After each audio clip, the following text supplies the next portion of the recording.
ഈ വീഡിയോയിൽ കോൺക്രീറ്റിൽ എങ്ങനെ ഇലക്ട്രിക്കൽ പൈപ്പ് എങ്ങനെ ചെയ്യാം എന്നുള്ള രീതി ഞങ്ങൾക്ക് കാണിച്ചു തരാം. കമ്പിയെല്ലാം കെട്ടിക്കഴിഞ്ഞതിന് ശേഷം 2 ലെയർ കമ്പിയാണെന്നെങ്കിൽ അല്ലെങ്കിൽ ക്രാങ്കൊക്കെ ഉണ്ടെന്നെങ്കിൽ അതിൻ്റെ ഉള്ളിലൂടെയാണ് പൈപ്പ് കൊണ്ടുപോകേണ്ടത്.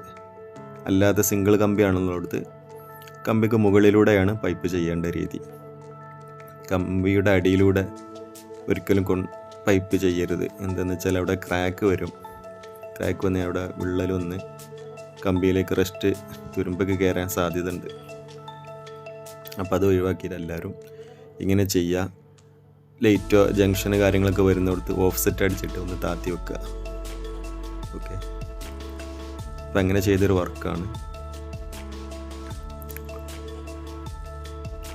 അത്യാവശ്യം ലൈറ്റുകളൊക്കെ നമ്മൾ സീലിങ്ങിലാണ് കണ്ടിട്ടുള്ളത്. ചുമരിൽ ഒരു ലൈറ്റ് മാത്രം ചുമരിലും, ബാക്കിയുള്ള ലൈറ്റുകളൊക്കെ സീലിങ്ങിലാണ്. അപ്പോൾ ആ കണ്ടീഷനിലെല്ലാം ഭാഗത്തും നമ്മൾ ലൈറ്റിംഗ് പോയിന്റുകൾ ജംഗ്ഷൻ ബോക്സ് വെച്ചിട്ട് ചെയ്തിട്ടുണ്ട്. ജംഗ്ഷൻ ബോക്സുകളെല്ലാം പാക്കിംഗ് ചെയ്തിട്ടാണ് ചെയ്തിട്ടുള്ളത്. ജംഗ്ഷൻ്റെ ഉള്ളിൽ പേപ്പർ നിറച്ചിട്ട് അത് മാസ്കിൻ ടാപ്പ് കൊണ്ട് കവറിങ് ചെയ്ത് അത് നമ്മൾ എങ്ങനെയാണ് ചെയ്തിട്ടുള്ളത്.